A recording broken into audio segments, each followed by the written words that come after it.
Welcome back, everybody, to the Lethal Introspection podcast. I am Matt, as usual, and with us, the usual gang. What's your name? I always forget. That's right. And along with Hannah. She's only been on 100 episodes. Who are you? Yeah. I don't know. Where am I? How did I get here? Jose, welcome back. And again, our returning special guest.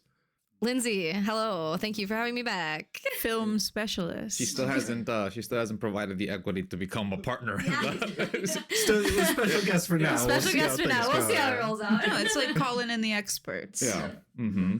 I'm glad I could be certified expert for this. You need to make sure to get your master's before we start making claims. You don't need your bachelor degree level. I got it. I swear, I did it. Bring it every time. I know. I have to bring the diploma on camera. These are my credentials.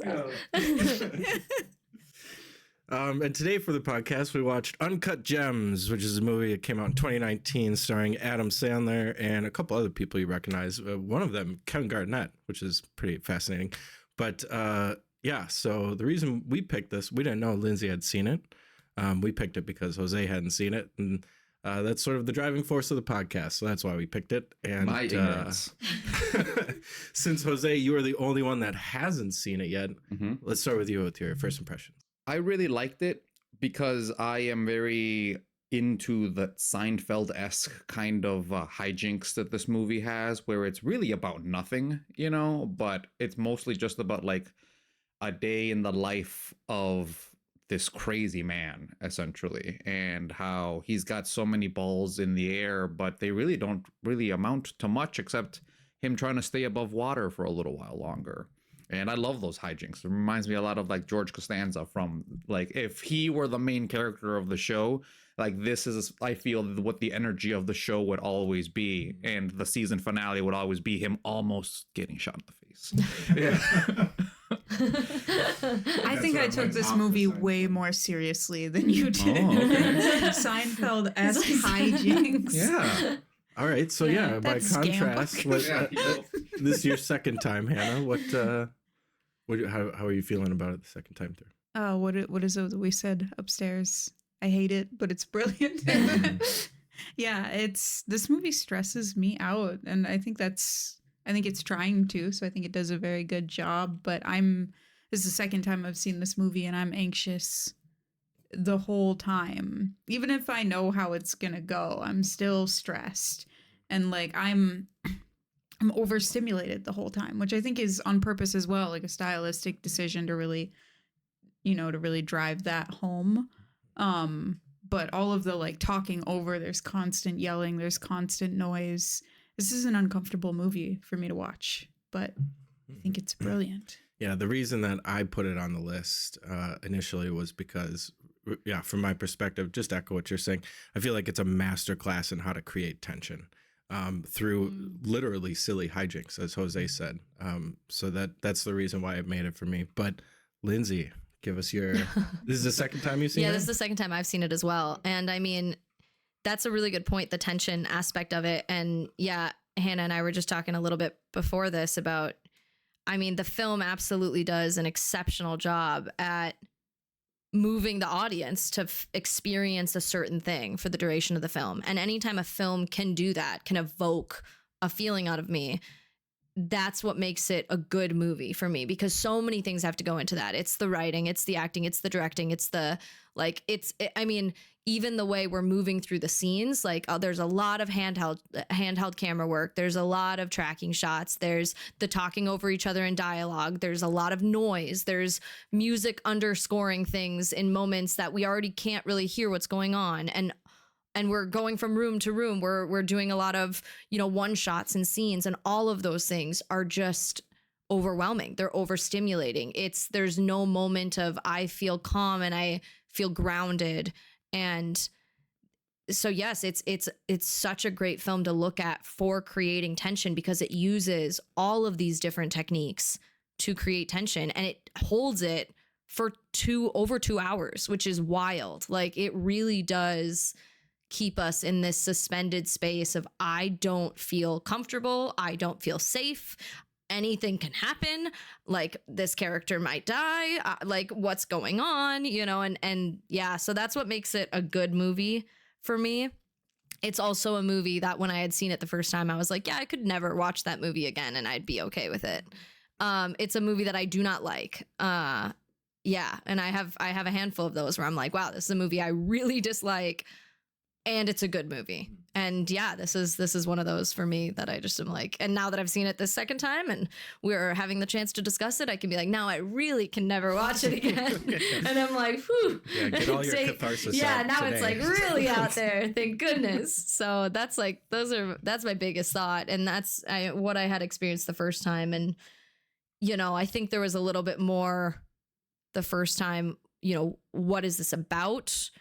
What's going on? There was more that question versus having finished it, knowing what it's about essentially, and knowing that there is an element of it's not totally about something. Also, like there is this Seinfeld element, as you mentioned. And now I know that going into it. So I'm not trying to figure it out versus the first time. I'm also trying to be like, oh God, did I miss what happened here? Did I miss this? Am I missing information? So I don't know if that was your experience watching it the first time, but that was a difference for me this time where it's like, I knew everything was going to happen and I still was just tense and anxious and just like, God, I just don't feel like I can breathe. I kept taking deep breaths like, and I still just didn't feel relaxed. There was no relaxation. Yeah, it's a real butthole clencher. Sorry. She gets ya. Yeah, they do a really wonderful job of using Chekhov's gun everywhere. Like everything is a Chekhov's gun to the movie from the very beginning of showing the Ethiopian miners of being like, is this going to be part of the hook of the movie? No, not really. Then like you go over to the colonoscopy session, you know, and they're like, oh, like, are they going to find something? You know, no, nothing happens there, you know? And then he's like, oh, I have this bookie. And then I have these deals on deals kind of situation happening. And then I have this domestic life problem happening. And then my girlfriend is also, you know, cheating on me kind of thing. So he has a whole bunch of things, shoes that are about to drop in his life all at the exact same time. And that's where the tension came from me, because like the movie never really did a good job of making me like the guy, you know, like Howard just like even from a position of just being like, oh, it's just funny to watch him fail, you know. It's like yeah,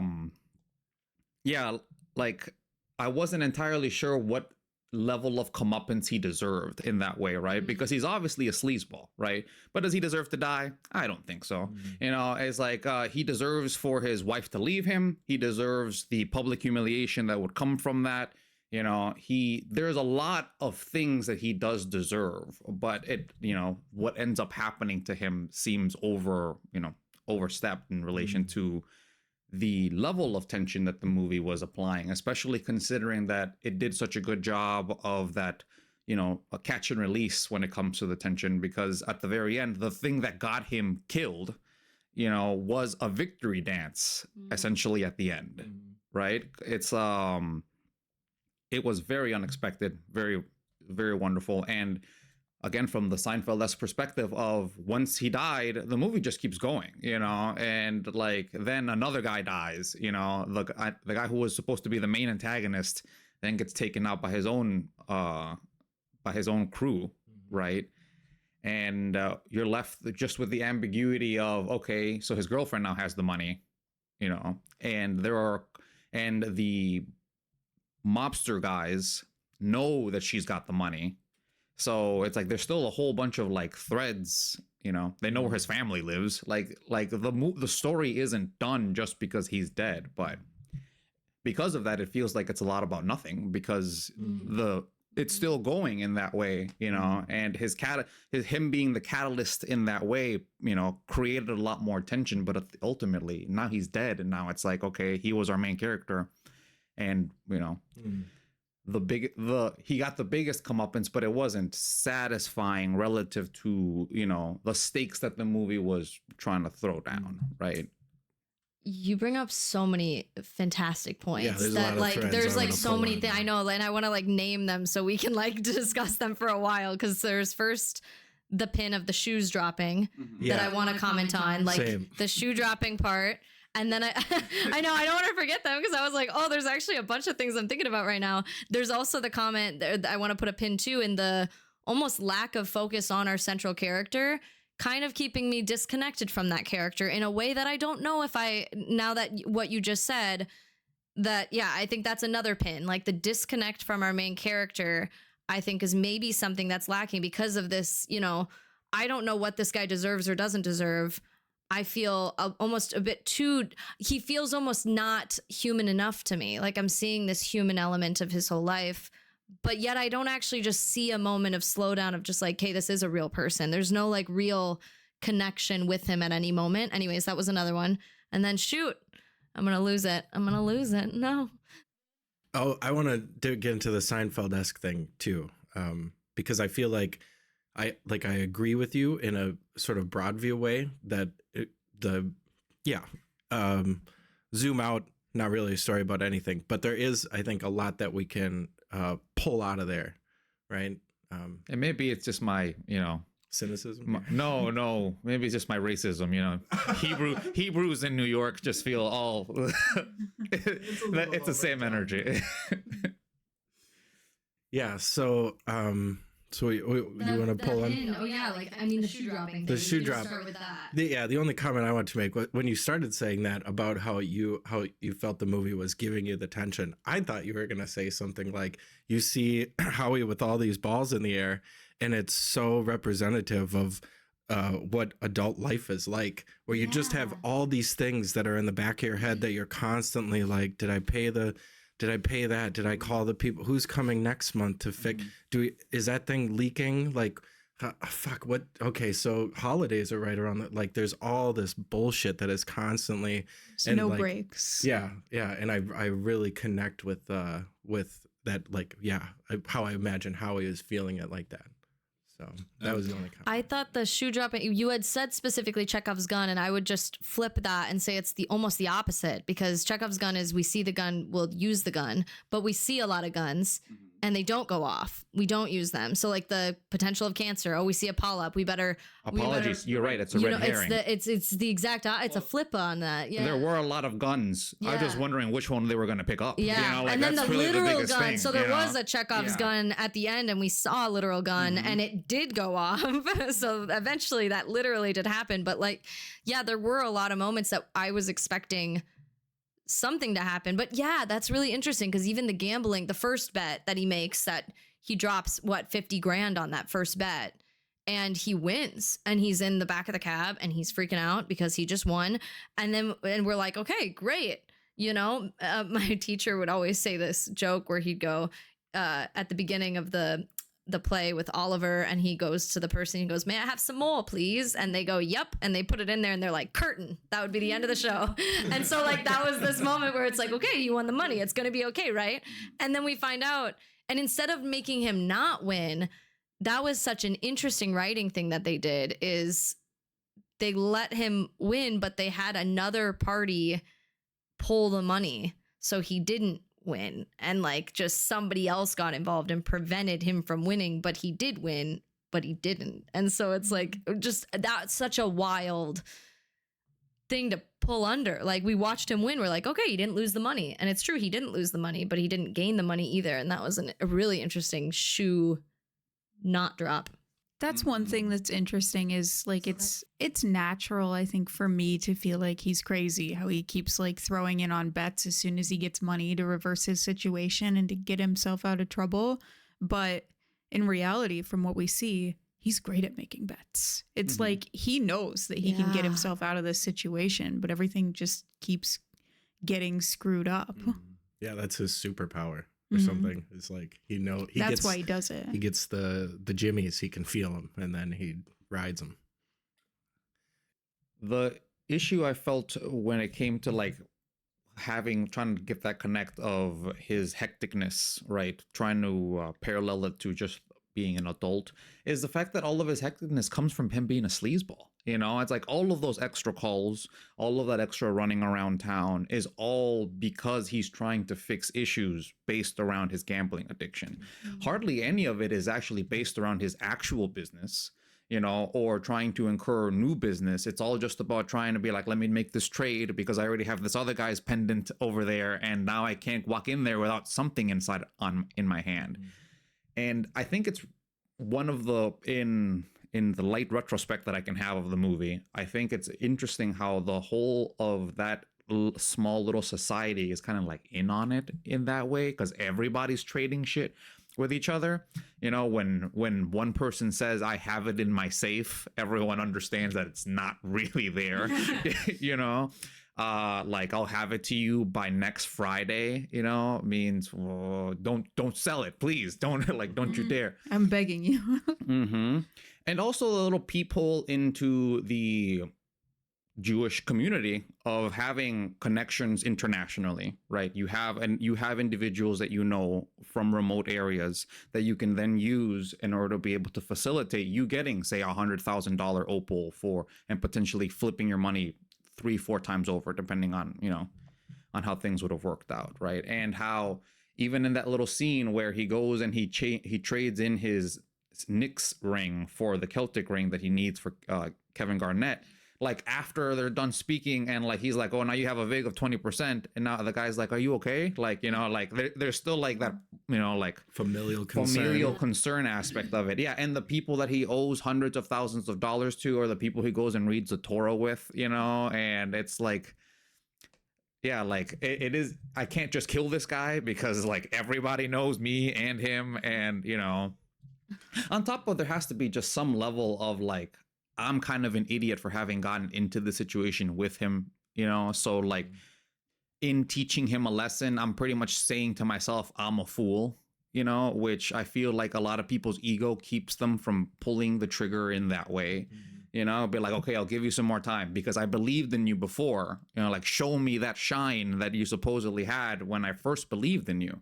Because I can infer a lot from his actions in that, how you guys say he has a light superpower of betting, right? I'm sure he dazzled people, you know, back in the day and before the you know, everything started and everything like that. Like people seem to think that he's good for it for the most part, right? It's like even when people press him, they let him go, you know? It's like he's better off for us out there trying to make wild deals than he would be, you know, just sitting around.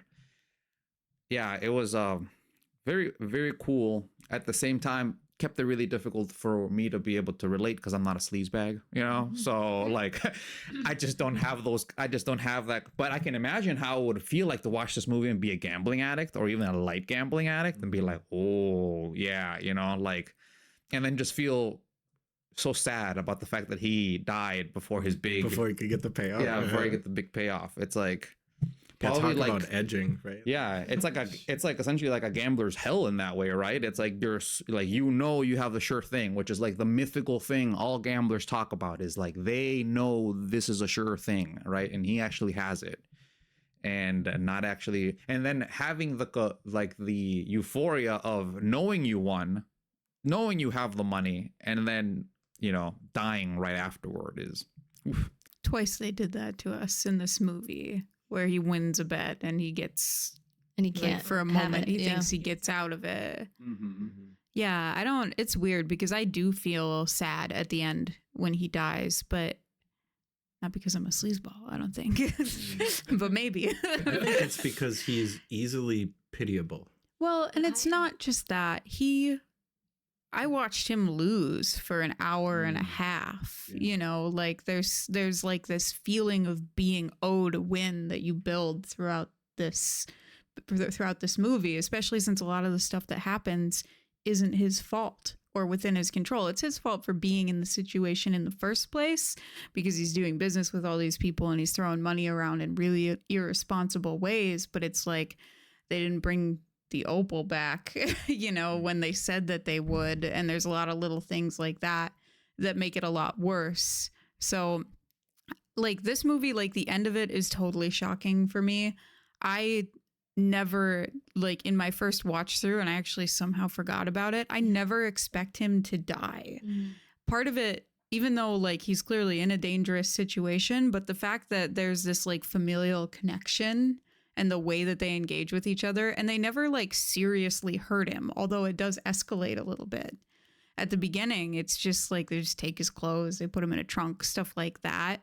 I never expect it to go violent. Like while I'm watching this movie, I always think it's either going to be the movie upticks at the end and he wins and he gets out of all this trouble he's in, and maybe he does it again, who knows, or he's like financially ruined and the movie will be like flat the whole time.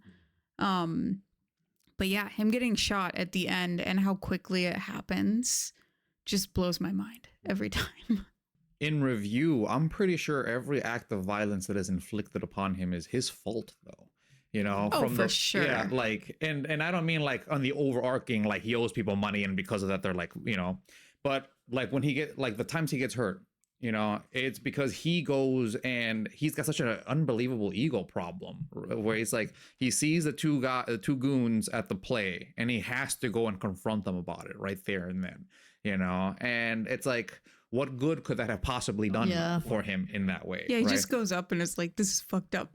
Yeah, like, what exactly. Yeah. Well, and Not cool, guys. Not cool. It literally starts that way though with the opal, because like it's funny because it ends up being earned. But I thought this again, watching it, and I go, from a writing standpoint, I'm like, it makes absolutely no sense to me that he's like, yes, I can loan you this $1 million opal, or like what I think is $1 million opal, and just take it with you, and you don't have to give me any money or any sort of collateral, or we don't have to sign a document. You're just going to take it and I'll get it back tomorrow. I see that and I'm like, that just makes no sense. But when you bring up the ego thing, and it's funny because by the time we get to the end of the movie, I always think about him doing that at the beginning, and I was like, oh yeah, I could see him doing that, just because I could see him wanting to know and to have the story that it's like, I loaned him an opal once, like a really nice opal, and he won every game he had that opal for, you know, and he even took a while to give it back because he loved it so much. Like I could see that absolutely just making his life so and it's the ego, and so then it makes sense as I watch the movie. And then it's funny, the ending for me, it's not even that it's like there's a sad element, but I don't know if it's sad, but it's a different reason that I feel the way that I do at the end of this, because I mean, it's very much a tragedy, and I don't expect him to succeed, but I expect him to learn. I expect him to maybe change. And when he dies, like I see him win, and I'm like, great, he's gonna be in the green and he's gonna be different now. Like things will get easier. Like it might slow down and be calmer, and he's not gonna have 8 people tapping on his door to be like, you owe us this, because he can pay all those debts and he cannot go into debt again. Like he's good. And then he dies. So I was like, okay, this super flawed character who I see never try to overcome his greed and his ego fails, and we watch him fail. And he dies, so I'm never going to see the possibility of a universe in which he could have learned from anything. So there's almost a feeling of like, man, what was the point of that? Seinfeld-esque. Yeah, it's just exactly what was the point. And then it made me think back to the other thing you had said earlier, Jose, about the looking into the gem, and then we're in the colon and that kind of thing. And that made me and then the Seinfeld quality. And that made me think maybe that's the quality that this movie was kind of trying to touch on, or the vision potentially, or what it could have leaned into even more, is this idea of, oh, you can see the whole universe in an opal. And we're basically zooming in on a really specific group of people, person in New York City who's a jeweler, and this is their universe. And that's why we don't even focus on him as necessarily a character. It's like he's just a facet of a jewel, and we're just going to watch this 2-dimensional facet for 2 hours, and then it's going to end, and we're going to be like, okay, that was that facet. But like, it's, again, there's an infinite number of facets on the jewel, and we're just seeing this one little glimpse, and then it ends. And like you said, the story continues. This facet exists whether or not we're watching it, but like we saw this, and then it's gone. And I don't know. So I always Not feel only that, empty but we see all of after the it. vectors that piece of the jewel connects with, like his Yeah. family, his business associates, and again, we can infer a larger world as a result of this one, view in this one section of thing. And I wonder how artsy the movie directors went when it came to that analogy, because at the end of the movie, right, we go into him. I don't think they do. Only at the Right. beginning and the end. Well, they go into him, then it slowly goes from meat back to mineral, as opposed to the other way around at the beginning of the movie, and then you're like spit out in the cosmos, because like the backdrop of the credits is like a big starry night that looks like almost like you're already out in space. Like there's no, So I do wonder if that is just like you said, like now that facet is over, now you just get spit out back to like, And that's what I do think the that's macro of the it. core of potentially like the screenplay. And I wonder, this is one of those examples where it's like, I wonder how different it would be to read the screenplay and how many liberties were taken. That there's just such a way of, or it's so easy to have like the vision of a director and the vision of a screenwriter to diverge. And when they diverge, the movie feels very different than what was originally created. And this idea of we go from mineral to meat and meat to mineral, that's a very, very specific vision of either the insignificance of human life, but like that's not what I feel when I watch this movie. I don't feel insignificant at all, And so like, just thinking of that analogy of, and the beginning and the end, and this, I don't know, this analogy of minerals and human life. I don't feel like that was a theme throughout. The only thing that stuck out to me right away at the end, and I even blurted out because it was, I felt it so hard. It's like, he's Red Opal, right? And even to his own, in his own words, Red Opal isn't worth shit, and that is what he is underneath, essentially, That's a really good point. That's a good point. That was the line he said earlier, is like red opal is worth nothing. Yeah. But black opal is worth all of this. Yeah. And And then you go in, right? And it's the same kind of, the same thing essentially as a black opal would be. It's just about perception of like value, I kind of disagree when like in thinking about his life, right? About the whole why would he allow somebody to hold on to $1 million opal, right? Like on top of the ego thing, right? I think that is like literally the only time that he's actually being a shrewd businessman in that way, because he's not just giving it to anybody, right? Like Kevin Hart does have millions of dollars in case something did happen. He took that picture, right, as like at that side security. Yeah, exactly. it'd still be so hard to prove. Of course, but he's Jewish. I'm sure he knows a ton of lawyers, like, I mean, no, I have absolutely no doubt. I mean, like, did earlier when he said he was racist. yeah, he is very litigious. He said he is a very litigious man. He's about to become very litigious. All right. From the context and, from the text of the movie itself. So the ability to have him show out and be like, check out this cool stone that, because supposedly he's gonna get more, right? Like what I always inferred from what he's going on is this is the first of the many black opals that he's hoping to get from this situation. That's not how I felt about it, for sure, because he said it took like 17 months to get that one piece of but rock. that just sounds all like bullshit on my end. Like he needs to be able to talk up his like the amount of work that he put into it, because it's that extra work that makes it be worth more than just $100,000 as a rock, right? To me, he was benefiting. Like, he was squeezing every dollar from that situation that he could. If you think about it really carefully with the dollars, the black opal is out for 24 hours. It's getting marketed because he asked for an Instagram post to his shop and like multiple tags from that perspective. And then it would need to go into appraisal and all of that. During that time, he got himself another object that he can pawn, take $20-some thousand and go and bet and get more money back on that as a whole separate line of value that he's generating out of nothing. So he's planning on, like generating this money out of nowhere because he's holding onto this ring for a minute.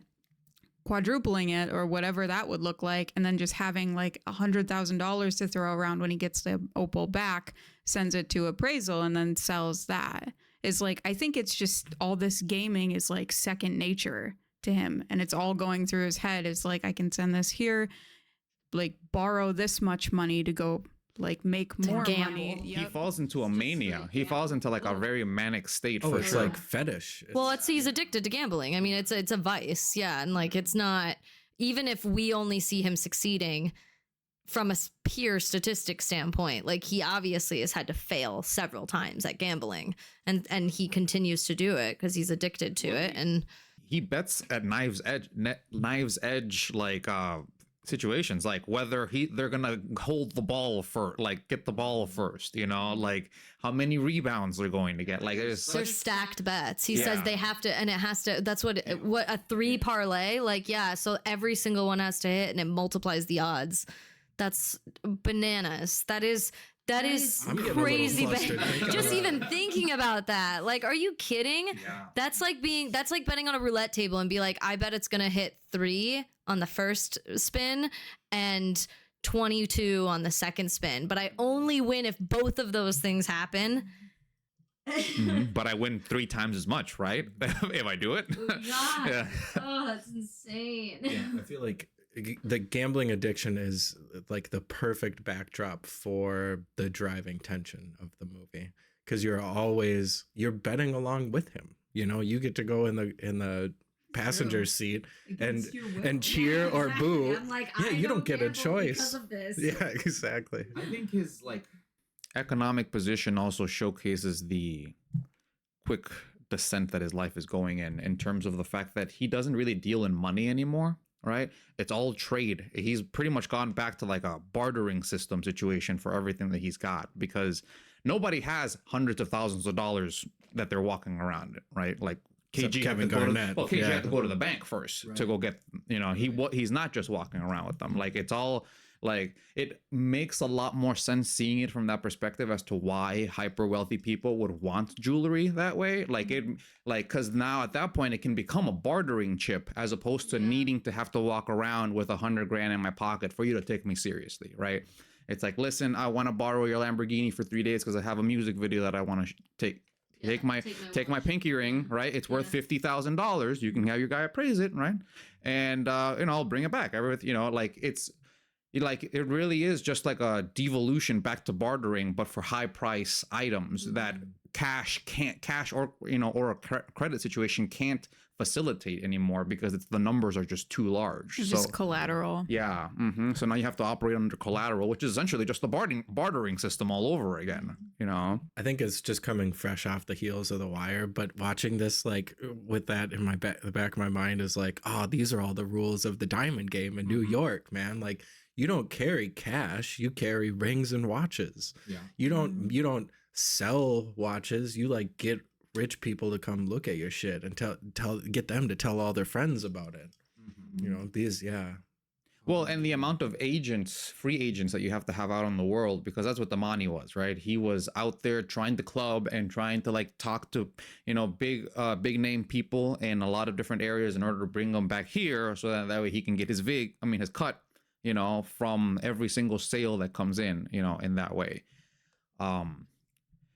And I can only imagine how many other people he's got that are like that, right? I mean, his girlfriend / employee is essentially that to him too, right? Because she's doing that with The Weeknd, right? But then, he just gets all pissy. But yeah, it's so hectic. I wouldn't want that kind of life. I don't even like watching in the life. Yeah. I was expecting the doctor to call him and be like, yeah, you don't have anything in your colon, but you do have an ulcer. You have a lot of ulcers. Yeah. I was expecting him to call and be like, you have cancer, and then it's going to inspire change, right? Like, he's going to be different.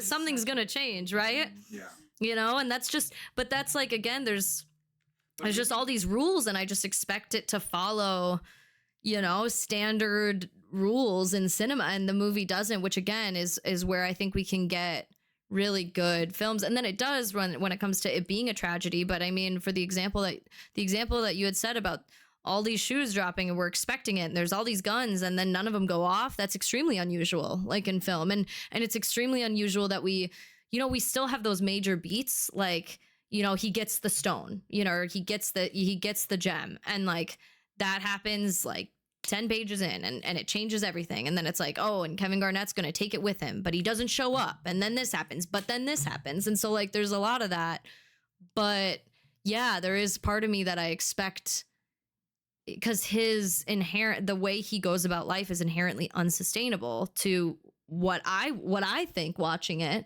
and what I think most people watching it, and why it induces so much anxiety is we're all like, this can't go on. Something has to change. He's got to change, right? And cancer will make him change, or an ulcer, a severe ulcer, like something will change, and it never does. And he gets shot in the face, and like and then that's it. And then it's like, oh, that'll get him to change. Yeah, see, exactly. Bullet in the face. Pretty quick way to change things up. Yeah, I mean, I guess it kind of showcases the fact that sometimes in some lives you really do need that catalyst to do that big change, and if it never comes, you don't. Like, yeah, because the divorce isn't enough for him. Mm-hmm. He's like, yeah. Well, he pivoted, right? I mean, like once that gambit was over, because he was trying to get back with his wife, he was all like wishy-washy with his girlfriend, being like, "What are you doing here?" Like, "Oh, you should be at work," kind of thing. All the while trying to like coerce his wife to like, be like continue the marriage past Passover. Once that doesn't work out, and he's already broken up with his girlfriend, he goes back to her. Yeah, it's that plus she catches him in a very vulnerable position, which I think was another reason. It was like another dead end for potential change, because he was going through quite the cathartic cry, right? Like he was realizing that he was losing very consistently. Like there had to be something that had to change in the way that he was going about it. But he has a sycophant, right, that tells him, "No, you're fine, you're fine. Look, I got a tattoo on my ass, with your name." It's like, yeah, okay, that cheers me up. Yeah, yeah. I mean, yeah, for a guy with such an unbelievable ego problem, that must be very flattering. Oh yeah, right. So it's like, I'm sure you love it. Yeah, exactly. So that's just more gas in the tank for that. For that bullshit way of being, to put her on for the extra couple hours that he has left on Earth, essentially. Yeah, it's. I just don't like this movie, but it's good. It's fine. I like the fact that nobody in his family also likes him. Everybody in his family sees right through him. Oh, that was something I wanted to mention. The fact that, well, first of all, I'm always like, oh my God, him and Arno are related, and I'm always like, geez, would you look at that? And then the ending where the one that shoots him and Arno is who I think the whole time is Arno's like muscle. Yeah, it's his muscle. And I mean, I still think that, but then it's interesting because at the end it almost feels like no, the muscle holds all the power, and the muscle just, they shoot these two people in the face and take all the jewels, and then they leave. And will they get caught? I don't know. Who knows? Again, the facet continues, but yeah, there's just something really interesting to me about that as well, that there's this safety net of, okay, well, him and Arno have family, like that's, and family runs deep, and then it's like, no, these people don't give a shit about you guys being related or not, or these guys don't know you. No, I mean, like Howard brought it on himself. I mean, if you look again, go back to the whole concepts of violence that happened to him, right? It's all because he eggs people on, 100%, right? And like he pisses that guy off many times. Yeah, exactly. And it's that ego situation where like you can tell on his face that what's really bothering him is that somebody doesn't like him. Like that the charisma isn't working enough to be able to like have this guy formally say, okay, you get an extra week kind of thing. Like he is really hurt about the fact that Arno seems to not like him anymore for some reason, How? Yeah. But even Arno, like he while they were locked up in that little room, he was even able to pull Arno to his side again. Oh, yeah. Because he's like, oh, shit, he actually did it. He won. And even Arno was like, this is great. Like, he seemed relieved, He was like, it's going to be fine. The other guy was like, no, I'm not with the wrong guy. Yeah. Like, that was just a mistake of the universe. It was the wrong guy to piss off. Well, that's a couple things. Is like he's been pissing that guy off for a while now. That's true. Yeah, and now there's another $1 million on the table.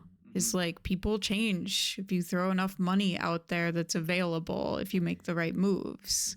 Not only that, but they know who the girl is. Oh yeah. Right. They know where she is. They still have that one other guy there, even though she took the limo. I mean, like, okay, but where's she gonna go? Like, they know where his family lives. I'm sure they know where his apartment is. They've been on tailing him. You know? Yeah, that's what's hard too, is like the death of it. There really is no. Yeah, there is no real resolution. Like, I don't leave that movie being like, yes, but it's hard because I'm also like, well, yeah, that character died. Like, that life is gone. That red opal stays over there forever, and we just I wonder move if I would on. get more out of this movie if I was a gambling addict, right? Like, what if, like, maybe I'm just not. I don't have the kind of built-in negative qualities to have the kind of catharsis necessary, you know, to have this, you know, impact appropriately. Because there are people out in the world who are obviously maybe not as outlandish and dramatic, but they obviously have these kind of problems, right? Maybe you can even just remove a zero at the end of each one. It's like they owe their family $10,000, and they're, you know, slowly trying to, you know, scrimp it all together because they think they can make $50,000, you know? Well, it's self-fulfilling prophecy is once you pass an amount that you're in debt, you become desperate. Yeah. And then you're like, the only way I can make that back is and then you become cynical, and you begin having that whole like, well, if I owe the bank $100 million, it's their problem now kind of feeling to it, you know? I mean, it is. Yeah. As long as I can make sure they don't know I found more money. Yeah. I mean, if you just hire somebody to make the numbers on that online website go poof, then it kind of is the bank's problem.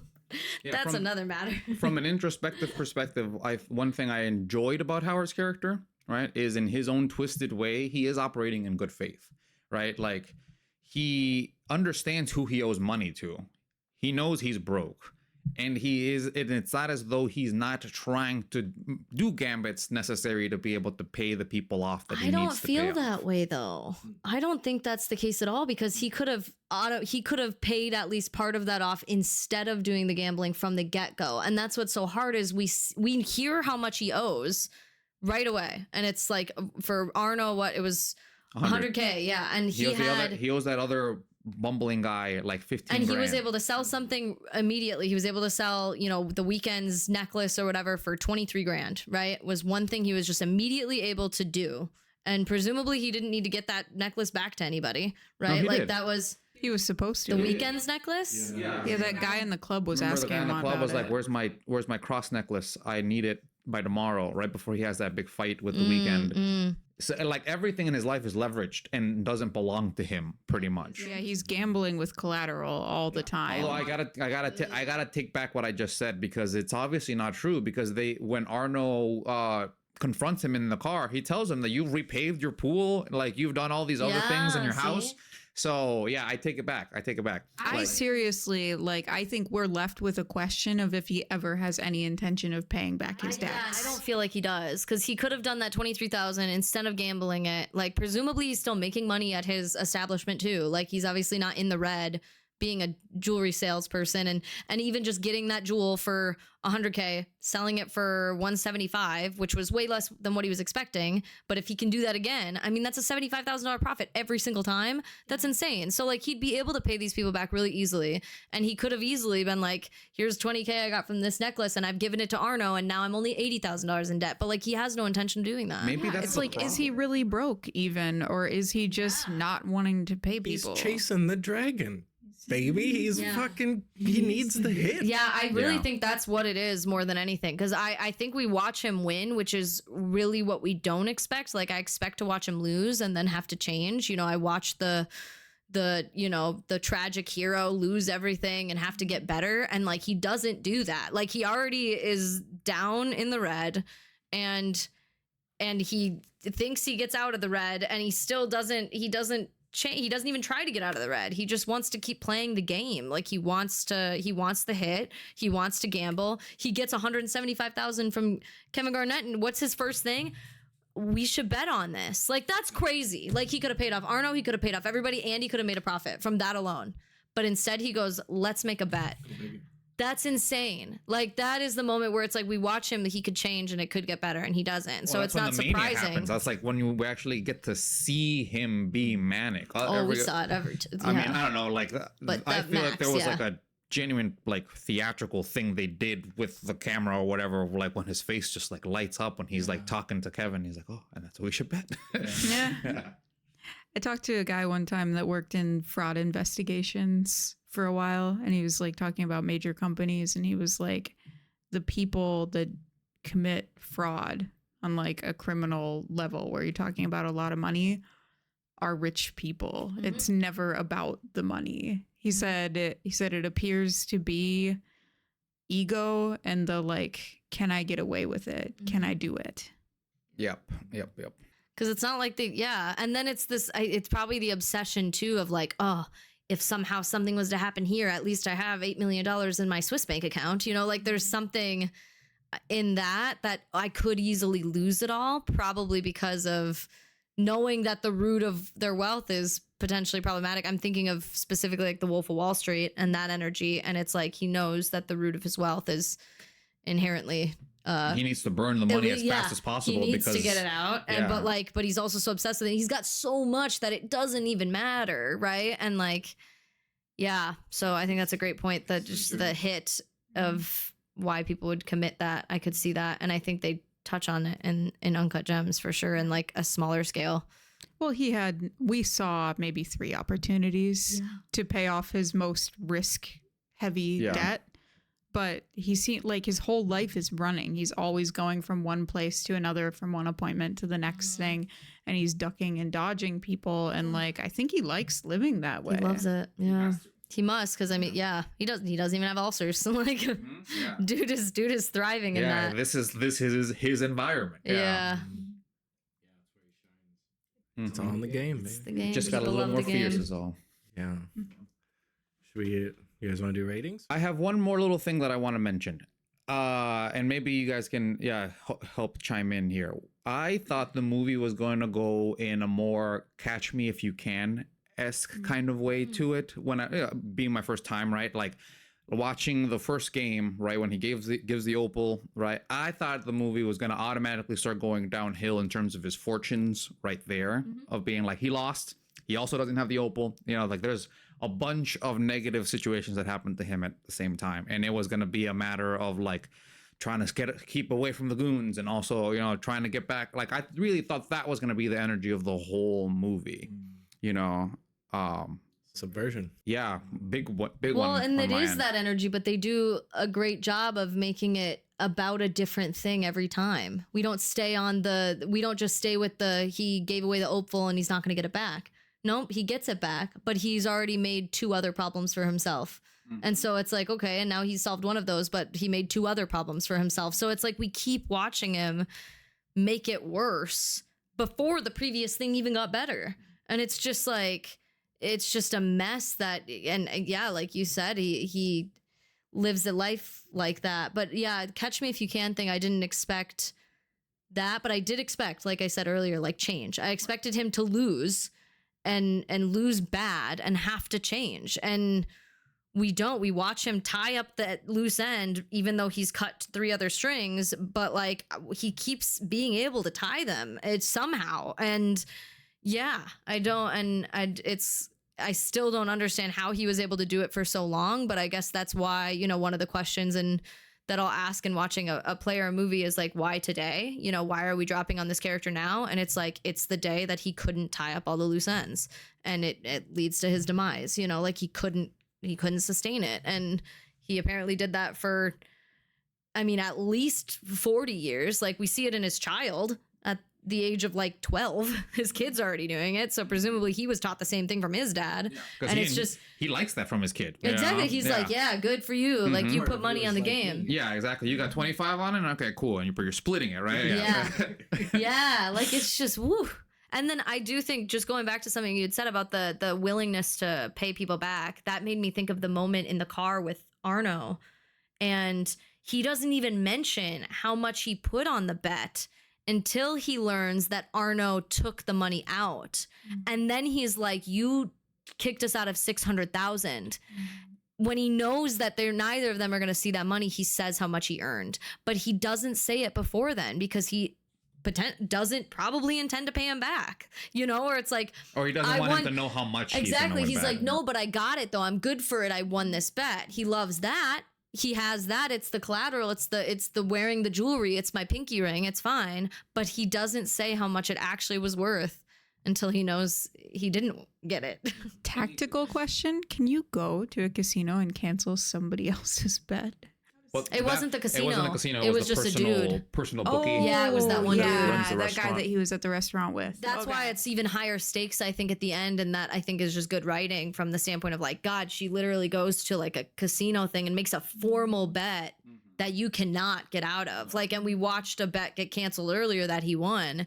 Now we're in a bet that cannot be canceled that we expect him to lose.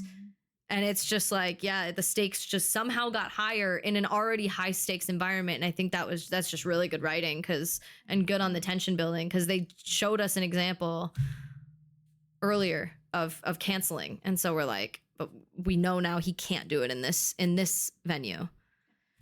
And it's crazy too, because it's not even him. Like, how crazy too that they established such a, again, pretty loyal character, to be honest, because she just won $1.2 million. That money is not connected to anybody else, like legally. Yeah, technically, she was handed cash. She was just, and if she brought that handed cash, even if she didn't even have to, but if she brought the 165 or 155 back to him, and then kept the other, however, basically $1 million, that would be hers. She made the bet. She Those made the are bet. her It literally earnings. is hers. And her first thing is like, oh my God, did we win? Did we do this? It's like, girl, you just won $1 million. Like, technically. Yeah. And it's formally like it was at a casino. It wasn't just this random dude at a diner. Like, it's at a casino. Like, maybe it's also a matter of showcasing like that these are all cursed items in that way. Because the movie starts with the mine, right? Like, somebody had to nearly lose their leg in order to reach the section where the mine, is. that's a good point. That's And a really then good point. It's a cursed item that can only cause more negativity, like, or an Not for KG, omen. though. Except for KG, who took it in a good earnest. Right. So yeah, it well, he worked for him. saw something real in it, right? Like, and And he was the one to bring up the exploitative nature of it too, where it's like these guys you're going to give them this much and make this much. And he's like, well, that's 50 lifetimes. And he's like, yeah, but $1 million's more. Yeah. So like, that's more lifetimes. And That's the a lot magic more. gem is like, yes. Yes. yeah, I like that subtleness of it, right? Because like there doesn't need to be anything supernatural. You need to bring like attention to it or anything like that. It's just, bad beginnings lead to bad ends in that way. Mm-hmm. Yeah, because I also thought that perhaps it was going to be a character switching moment where the tragedy was going to come on his ascent to try to be a better person, right? And like the whole, I have all the money and I'm actively going on my way back to pay everybody off, and then I get shot. You know what I mean? Yeah. Like, Yeah, we just never see him pay anyone. Yeah, it's so unsatisfying. It's so unsatisfying. The only person he pays is that bum guy with the fake Rolexes fake that he watch. took from that's from- not paying. from Yeah. Damani, who is just pulled So up like right we now. literally never see him pay anything back or like he just Everybody's worse off because Damani's got less Rolex watches. He doesn't have the papers for the watches that he does have, Yeah, I mean, KG, I guess, is a little better off. No, he lost 150 grand. I mean, but Buying he a rock. gained a priceless gem that, speaks to him. That he thinks helps him win games. Yeah. So that's worth a lot. That's all you if need, it really. continues to. I mean, Yeah. when he loses one though, and then it loses all of its. Well, now it's KG's fault. significance. I mean, Yeah, true. Yeah, it's not on the rock. That's another Don't you facet. put That's that on the Uncut rock. Gems too. yeah, don't you put that on the rock. The Rock starts talking That's to not KG. the Rock's fault. What's that? The Lakers. Yeah. Another small thing that I thought was going to happen was in that scene where KG is in the locker room, right? And he's like holding the yeah. stone. I thought it was going to break. And it was I just actually did too. Yeah. Yeah. I actually did too. First time I saw it, so much because edging, he's yeah. holding it so intensely that I'm imagining it's gonna like crumble. But thankfully it doesn't, because I would lose a lot of faith in just an $150,000 gem in general. You know what I mean? I mean, he had it before. I mean, like he had it for a solid 50 hours beforehand. So like he knows what it's like. It's true. He slept with it, probably. Yeah, he probably did. Under his pillow. It was there. It was there. I was gonna say one more thing, but it's okay. I have forgotten it. Well, we'll probably get to it in the course of ratings anyway. So, since you were the newcomer here, the first to see it, where are you sitting at? How are you feeling about Uncut Gems? 4 out of 5. I'd watch this movie again. I enjoy the high pace nature. I like that rhythm, you know. I find it very fun, in like the same vein as Snatch, other like Guy Ritchie films, that like, you know, that quick pacing of it, you know, like you guys mentioned, like the movie has no slowdown, you know, like any potential scene they could have used, like all of those drives that they took out to Pittsburgh, all, you know, like there are so many potential scenes that they could have added to like soften a character, you know, give a little more context and explanation to why they are the way they are. Like the movie in the universe has those areas, but the movie does not want to use them whatsoever. You know, I can't imagine what being in a car with Howie for 2 hours must be like. God, those scenes. Yeah, those scenes. That like I had a hard time with those moments where we cut essentially, you know, 8 hours of the day, and like we just hear about the fact that he was on a bus for 2 hours. I definitely wish I just saw that moment of him being on a bus. Even, you know, I'm sure they got footage for that, or it somehow got dropped, but like I can't picture him waiting. Right. Well, and that's what's I think interesting is I long for a moment of that from the film, but I also appreciate that I don't get it. Like, I know it's a choice, yes. And again, whenever it's a choice, I'm immediately like, okay, and I see the reasoning and I experience the reasoning for it. But yeah, that's something I long for from just also like a film experience, or just to catch your breath. I mean, it's a 2 hour and 15-minute movie. It's like you'd imagine, like you said, like there's established rules, you know, about movies like this, that you'd imagine there's like a little catch your breath moment where, like, you know, some self-reflection from somebody, please. Just anything. Yeah. You don't even when he lays down to sleep, that's such a fascinating shot to me, because he lays down to sleep and we're on the other side of the window just watching his shadow lay down to sleep. So even those moments, I don't even feel calm, because it's like I'm not actually watching this person like be safely in bed and going to sleep. Like, I'm watching it as an observer outside the window. So like, did he go to sleep? Is he asleep? I don't know. The house looked messy last time we were in there. Like, everything's very disorganized. He's wearing this, you know, yellow shirt in a scene where it's like no colors match with that at all. And it's like so intentional. It's just everything is meant to make us feel chaotic, and they do a great job of it. Yeah. Anyway, so I wonder if the Charlie Brown shirt is intentional, you know, that he's a very, geez. They like put it on and they looked at it in the lights and they were like, yeah, this looks like it doesn't fit. And they were like, keep it, you know. It's like they 100% did, because they could have put so many colors on him, and they did, that. And yeah, it's just like, Jesus. He's got quite a Jerry energy to him, you know. Oh yeah. He's just he knows he does wrong, but then he's so defensive so quick. But he is more competent though than a Jerry. Oh, for sure. Yeah. Yeah. Which is what gives him that whole sputz to like fucking slap the guy. Jesus. Like, what the fuck? Like, are you kidding me? Like, you're gooned up in a corner and your first thought is to slap the guy that is like he's got a hard on for you. Like, that dude, like the moment this whole contract thing ends, he's probably gonna personally come look for your ass, you know, like for free. Yeah. Yeah, like he doesn't need to be paid for it. Yeah, exactly. But maybe that's just the blinders on the charisma, you know. Like you eventually begin to think that you can dazzle everybody. Yeah. You know. Yeah. Or you have to believe it. Yeah. Well, he has to. Yeah. Like he genuinely believes he is kind of constantly good for it. I have to think. I mean, it's just. Yeah. Oh, I remember now. It's the gambler's paradox. That's what I was going to say that he's stuck in. Like, you already lightly mentioned it, and you know, about the fact that to him, like putting in, like losing out on that bet, right? It isn't that, like, it's all money that he already feels like he already has. and it's like, oh, now we lost it, as opposed to like, you know, money that like was never really his to begin with, you know. Yeah. It's real to him. Yeah. And I would imagine that kind of mentality would keep, like, even if he survived, he would just be in the situation in a couple months because of that, like that paradox of thinking, I could have bet on that. Like, I lost the money, I didn't bet, you know, even though, you know, that's obviously clearly logistically not true, you know. But when you're so caught up on sure things like that, it must ruin your brain. Oh yeah.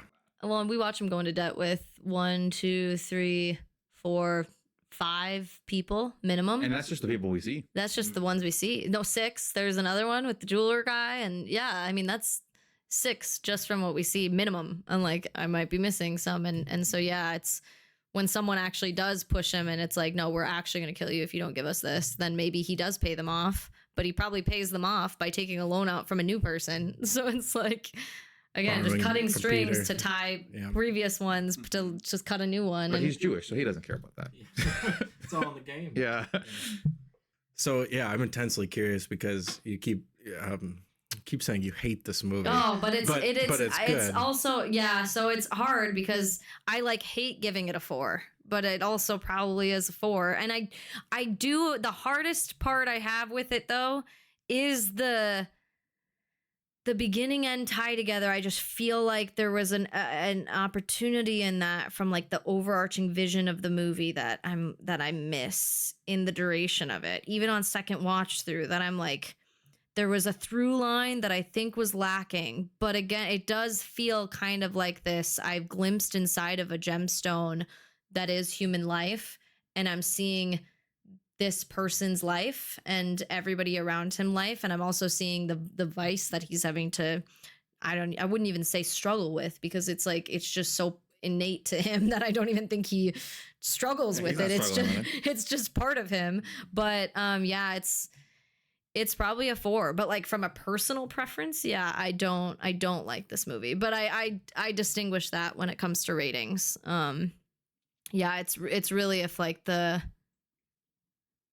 film choices don't mesh up with the storyline, or the writing is bad, or like directorial things aren't making sense. And that's, again, I mean, in the first 2 scenes, immediately I'm like, every single directing choice is doing everything to make me feel anxious and uncomfortable. Like, and that's so hard to do.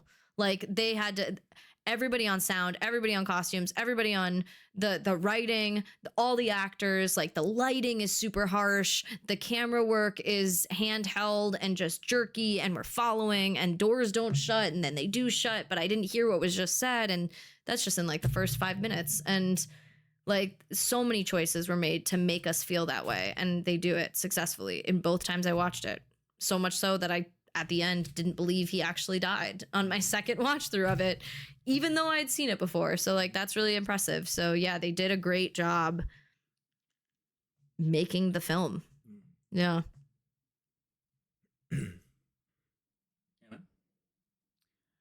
Yeah, I think I'm struggling a little bit with my rating, because I think I like at minimum give it a 4. A 5 doesn't feel right, but I can't really articulate why. I think this movie is done excellently. It's just not like I want to, this is, I think, where a little bit of like my preference bias comes in, is I like want 5s reserved for these movies that I want to watch over and over again, you know, or that I just like, I personally love. So I'm hesitant to give it a 5, but I think potentially it deserves it. I love how contained it is. There's something that I think is really beautiful about these stories that are just like a little snippet of someone's life. And it's just like, you know, it reminds me of like older stories. That's like, this isn't an exciting story. This is just this person's story, you know, which this story is definitely exciting. But yeah, I'm also really partial to a movie making me feel some kind of way, because I think that's really hard to do. And this movie sustains that for the entirety of the movie. I also think, and I don't know this for sure, or if this, I'm just going on how I felt throughout. I'm pretty sure they weaponized silence in this movie where they didn't give any silence for the whole movie. And I think they gave me a little bit at the end, like at the very end. When he's dead? Either right after he gets shot or right when they're like waiting to win the bet. I think. I don't remember for sure because I was like thinking about it after the fact. And the only reason I think that is because I felt like a serious couple moments of relief at the end of the movie. And I was thinking about it later and I was like, I think they might have given me a little bit of quiet. It's a very loud movie. Yeah. Yeah. And maybe not like complete silence. It would be cool if they did. Like white noise still, I think, might have been present. But I think I know what you're talking about. Like just everybody shuts the fuck up for like 30 seconds. And it's like, Jesus, I can think. Yeah. And I think that like they use that, it seemed like to me very intentionally. And like, I love what you said about creating tension. I've never seen a movie do it this well. I thought the performances were excellent. I love that they didn't spoon feed me anything, as much as sometimes that's frustrating when you can't hear everything that's going on all at the same time. It just like, I think this movie is such an experience. So I'll give it a 4, but I think it deserves a 5. If it makes you feel any better, I in no way think it's 5 quality either. So like I'm very much, because there are still a lot of spaces for opportunity. Like while it did such a good job at evoking this feeling and doing tension, there's also like a lot of moments that I would say are very improvised, for example. And we can feel it in the language and the repetitive usage of the language, and in like, it does feel human, but it also feels, there's a quality of like a lack of structure that I don't think necessarily enhances the film and the vision of the film all the time, that makes it messy. And that quality of messy is not intentional, I think happens a lot as well. And I think on top of that, the underlying vision, there's just something missing in it that doesn't make me walk away being like, wow, that movie did, like, it transcended to that space of like, it did everything it wanted to do and took it to a new level. But there's also, I think too, I don't know the 5 preference for everybody, but there's very few movies that I think I probably would give like the 5 to in general, because it's very difficult to get to that point. However, yeah, it would have to. Yeah, for me, the movie has to be able to, aside from like maybe when we're talking about like genre specific situations, like, is it like a 5 out of 5 for like horror or like, you know, like that? Like, oh yeah. for like just the movie in general. Yeah, like there has to be like a lesson in the movie that I feel like I have to take away for like my general broad life for that. I don't think so. For me, that's the extra, where the extra point comes in. I feel that a little bit. It needs to inform me something about either the human condition or the universe. Like I want to walk away feeling like having the experience and being moved, I think is such an amazing quality that this movie does. And if a movie does that, it's automatically good in my books. Mm-hmm. But yes, I have to walk away being like, wow, I've never had that experience or that takeaway from a film before. Mm-hmm. Like this is, yeah. Anyways, but that's that's just to further push your 4. I was just like, I'm with you as well. No, yeah, if that helped at all. No, I mean, I think to me, the messiness reads as intentional because it matches everything else in there. And I think that's a little bit why I feel that way. I also really don't, like, for me, I really don't like my preferences for movies generally take this path that's like, I don't like any rules for what storytelling ought to be. So I like things that break that structure. I like things that don't have a happy ending or that don't follow, you know, the path that you might expect. So like I actually tend to prefer or like find myself a little bit stricken by movies that don't seem to tell me a clear message or try to teach me anything, because it's just storytelling and I get to appreciate it for something else. Yeah, see, the issue that I'm having with this movie and why I kept it at a 4 as opposed to a 5 is because... And I am too. I'm not arguing with it. because, as I mentioned, I don't have this gambler's problem, right? So maybe the movie actually would be able to have that extra level of profundity to my personal existence and understanding and viewpoint if I also were a gambler, and understand that the feeling of the gambler's high and the gambler's logic, and what, like, I would be that much closer inside of Howard's shoes in terms of like the entire movie, and then because of that, I would be able to like see the futility would feel stronger, and also I would also agree, I would be much keener to agree that the messiness was intentional if I also had to deal with that kind of jumble inside of my own head. But I don't, right? And I think it is intentional for a chunk of it. I just don't think all of the messiness is intentional. Like Adam Sandler does excellent work in this, and I don't think every line he says is scripted. And I don't think improvised writing makes for better writing. And like, But it can, though. I'm not saying it can't, but I'm also like, that to me is not like, yes, this film has gone to a new space because we improvised the script. I've never, that to me is where there's an experimental, messy quality of that I think can be interesting, but it's not transcending to this space of like, Curb does it. I don't know if you've ever seen Curb. Well, and I think it can. Again, I'm not saying it It's can't, rare. Yeah, and it's rare. especially when it comes to like series, shows, things like that. I mean, these characters have been in those characters for years. Like that's a very different thing. I think that it's like the characters probably know their characters better than the writers do in a lot of ways, and like. Or they are the writers, right? They've become the writers in a lot of way. I don't. Yeah, but again, the writing and the improv is just one aspect of it. I just think there are a lot of moments where I either am thinking about the film or questioning the validity of a moment, or I'm aware of the film. Like it doesn't feel fully baked. It doesn't feel fully. That's what it is. And that part I know is not intentional. Like the lack of, there's something that they were like, gosh, we want it to go to this place, and they just couldn't quite. And that's fair. I think they made such a good film for what they were able to accomplish in it. And like, again, I've never had a film make me feel so tense the whole time and really just let me experience without following typical rules for tension and writing. And like, it's not following those, and it's doing it so successfully. That is great. But there's something about it that is not fully baked.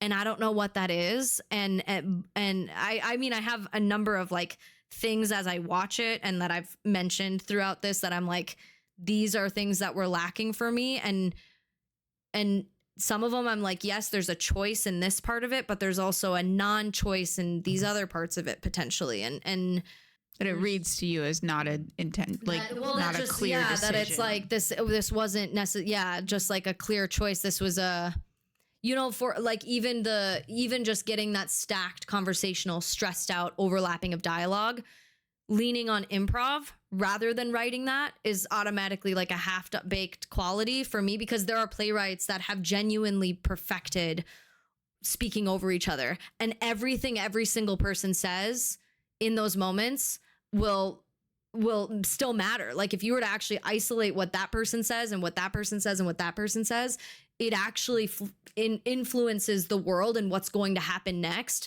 And that's like really good writing. And like, you can't improvise that, but we don't know that it was we don't know. improvised. And I'd have to double check. I mean, it's just when it comes to like repeated and the overlap, it's just very common that it is. So I won't. Yeah, it's true. I could That's believe that, because that would seem very labor intensive. Yeah, or something. and I get it. And difficult to do works naturally for the feeling they're evoking out of it. So I'm assuming it is, which I should take that back. I don't know how much it was, and I don't know if at all it was. So I should be careful. You could be getting bamboozled by one of those playwrights you're talking about that is so good at it to the degree that now it feels like, wait, was this I think what it is I don't even blame this on the improv, but what makes me think it's not writing it, the whole time is because a lot of the dialogue is very pointless. Like it doesn't lead to the next moment. It doesn't lead to me learning anything more about the world, about the character. It's literally said to make me feel just stressed. Like it's said to keep the tension,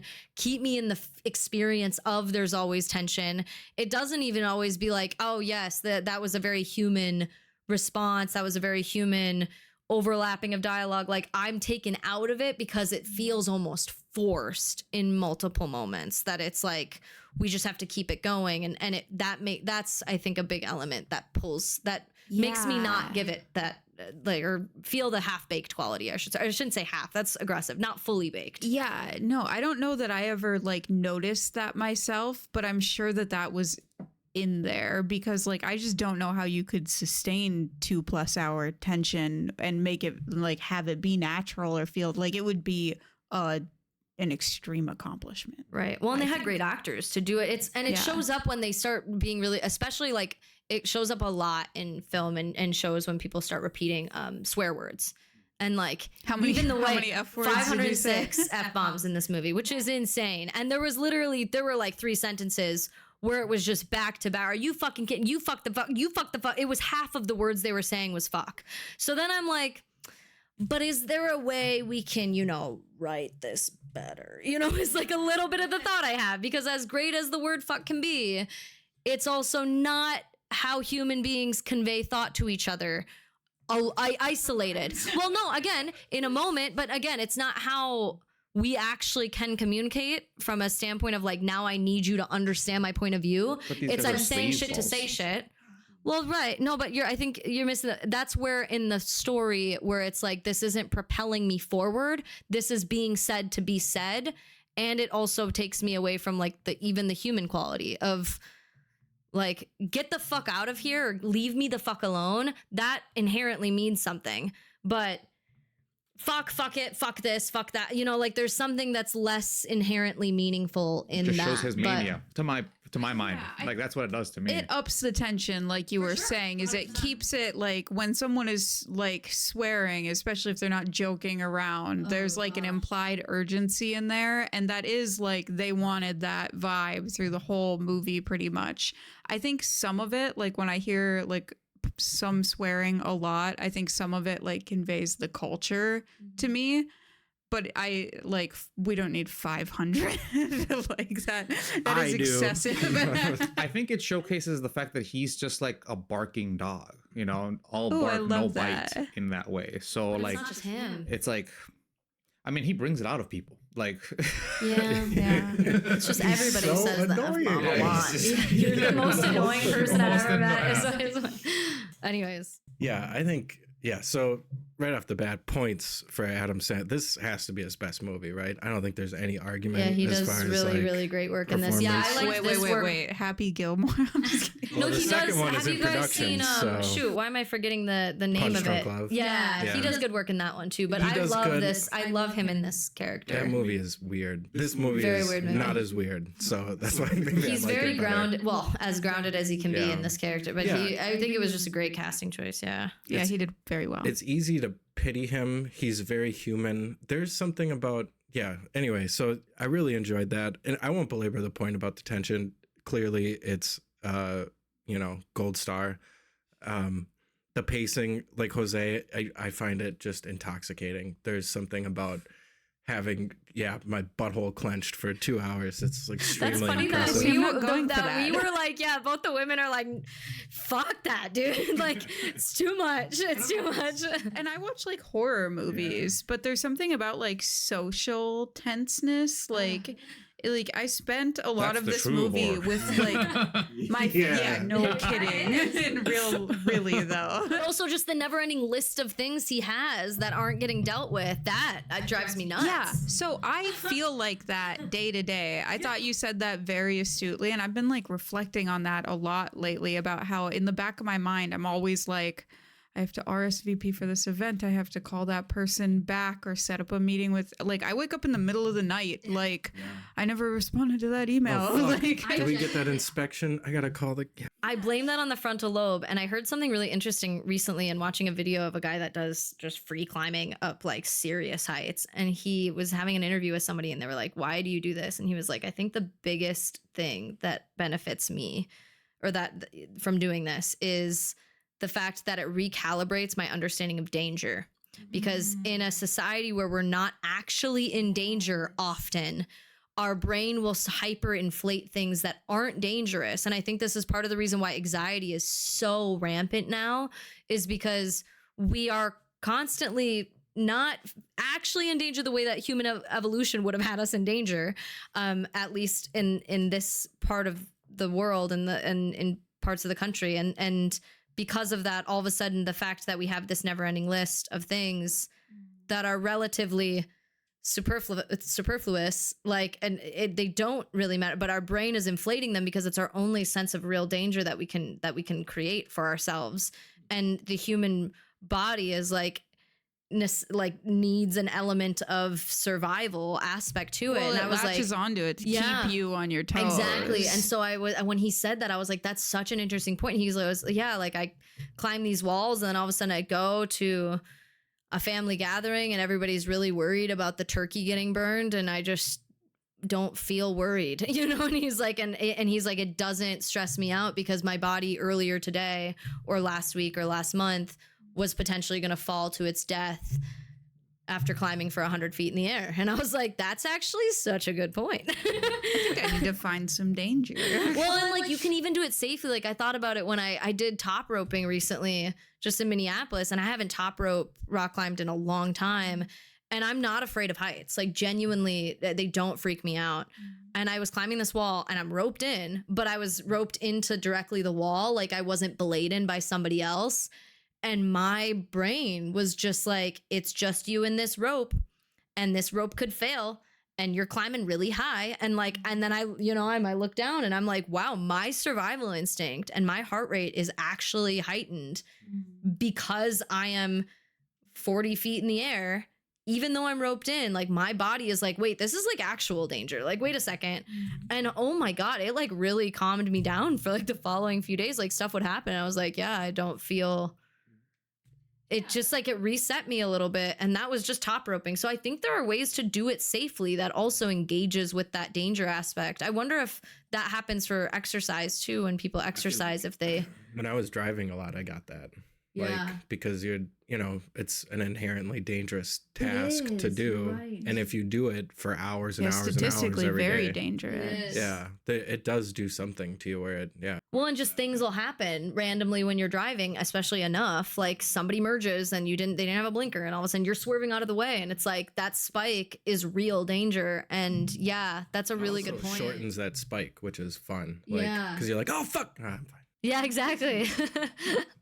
Just like that. I used to do, like, before I was like all locked into a career and like was so busy, I used to do a lot more things that like evoked that feeling and were like adrenaline seeking. And I think I have more anxiety now than I used to. I think so too. By because a lot. The 9 to 5, the desk job, the thing, all of a sudden it's like I am being conditioned to now be afraid and experience a threat of danger if, like an envelope gets messed up. Yeah. And it's like, and it like will trigger my heart rate when it's like, this is not something I need to genuinely be afraid of. Like, this isn't serious. This isn't affecting my life. But it's just our brains recalibrate to what we're doing constantly. And it recalibrates a new sense of fear in what we're doing. Like, that makes sense. He, like in Uncut Gems, he doesn't feel afraid to me the whole movie, and he's facing a gun and he ends up getting shot in the face, but he's literally facing a gun and he has $100,000 on the line and like all of these things that my body would not be able to handle, but he does it all the time. So he now doesn't experience fear with these things. Like when what is his name? Arno and crew were like locked in the glass room. Oh yeah. That guy who ultimately kills him points a gun right at his forehead Yeah, with the literally. glass there. Yeah. And he was like, this is bulletproof glass. And I was like, I would instinctively move. Yeah, you would. He just It's probably stayed not the first there. time he's had a gun pulled. Probably not. Yeah. But still, I don't even believe that it's bulletproof either, because freaking Kevin Garnett leaning on one of the showpieces, like, I mean, totally. It's a gem shop. It very It's well. a diamond shop. Yeah, it's pretty standard. It's pretty standard to have bulletproof glass for like the door room, and there is like a 2-door situation. So I At believe least it's. according to all the diamond movies. But still, I But agree. he is a bullshitter, so who knows? The complete instinct not to dodge, I think, is extremely informative, and it's The just a gun great went down choice. first. Yeah, that's just a great choice from Adam Sandler too, to just be like, nope, glass is bulletproof. I'm not worried. And but there again, a if sense it of is, fear. you're trusting you would it. just instinctively be like, whoa, gun to the face. Like, even in acting, you're not supposed to. Even if it's a fake gun, you're not actually supposed to point it at anybody, because there's an instinctive threat and fear that happens when you point a weapon at somebody's face. And so the fact that he was just like, yeah, it's bulletproof, it's honestly gonna bounce off me and it's gonna hit you in the forehead, and then it's gonna be a mess and I'm gonna have to clean it up, and it's just like, wow. Like, that's crazy response. Well, it's because I think it's because he's in literally at the very onset and beginning of that new manic episode that he just had under Kevin's in Yeah, with because Kevin. he's like pacing and Yeah, mhm. ranting and stuff too. At least he got to die happy. I mean, like his very last thought was victory, and when they zoom into his face, he died smiling. Yeah. Yeah. Just to Sorry. yeah, no, it's fine. Clearly, yeah, basically in the same boat as you guys. I think I'm gonna eke it up to 4.5 just because of how much I get off on the pacing of that movie. How much of that experience I am just so into. The last thing I just wanted to say, I feel like there's something maybe we didn't touch on, maybe we don't have to, but something about this idea of like what an uncut gem is and how that ties into the movie. Like, there's beauty under the surface, but it's marred by all this crud on top that is sort of, I don't know, representative of Howie in a way. Yeah. 100%. Like you said, he's not necessarily like a hooker with a heart of gold kind of character, but there is, he's not like an evil piece of shit either. He's got an addiction and it's causing him to make bad decisions. Whether that's like his infidelity or like his owing people money or whatever, like however it affects his life. Yeah, some sort of thrill-seeking addiction is really what it seems like. Because to the point that you're not afraid of getting a gun put to your head is probably because you enjoy the thrill of like. He's like, I'm gonna come. Like, yeah, that's literally. yeah. But yeah, so 4.5 stars. Awesome. Adam Sandler fucking rocked it out of the park. One of the most tense movies I've ever watched. I'm so happy there was no comedic relief character in this Yeah. movie. I'm so glad too. Good God. So glad too. Yeah. Oh my stuck gosh. to Good its point. Yeah. roots. Yeah. Yeah. Yeah, they really stuck to what they wanted to do with it, and it worked. Yeah, I think it worked great. And I think this is a awesome pick. I'm glad you enjoyed it, Jose. I really enjoyed it. I like to pick movies that you like. So that's Everybody likes to please Jose. yeah, well, it's a bummer when like Hannah and I So really far, so like a good. movie and we make him watch it and he's like, meh. So it's like, shit, dude. It's because I usually go off on the movie. He doesn't ends up not he liking the tears it movie as apart. much. Yeah. And then I'm like, I man. want that. I want that, because I will be like, all right, let's talk about it. Especially if it's actually a good movie. And you're like, this is why I didn't like it. I'd be like, all right, let's distinguish preference and good now. Time to go. Yeah, I love that. he has a talent of throwing enough shit on something. I'm like, man, it does look like shit now. I'm like, how'd you do that? I love that when we bring something in and then Jose doesn't like it and then we all throw it on the ground and start kicking it.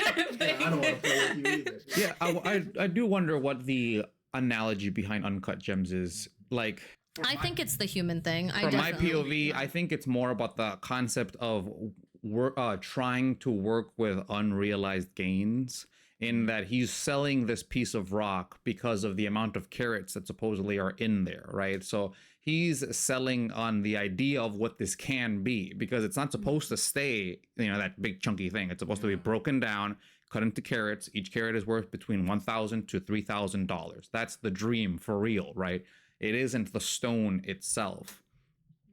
And I don't know, maybe that's the reason why Kevin Garnett likes it so much. Like, it's because there's so much unrealized potential inside of the opal, right? That maybe that speaks to him, right? As an individual who's always looking, he's a pioneer in his own, in his own life of like sporting, of being like, I want to be the best, like I'm the best in my team, I want to be the best in the league, and he can see that through, the unrealized carrots that are still inside of the hopeful.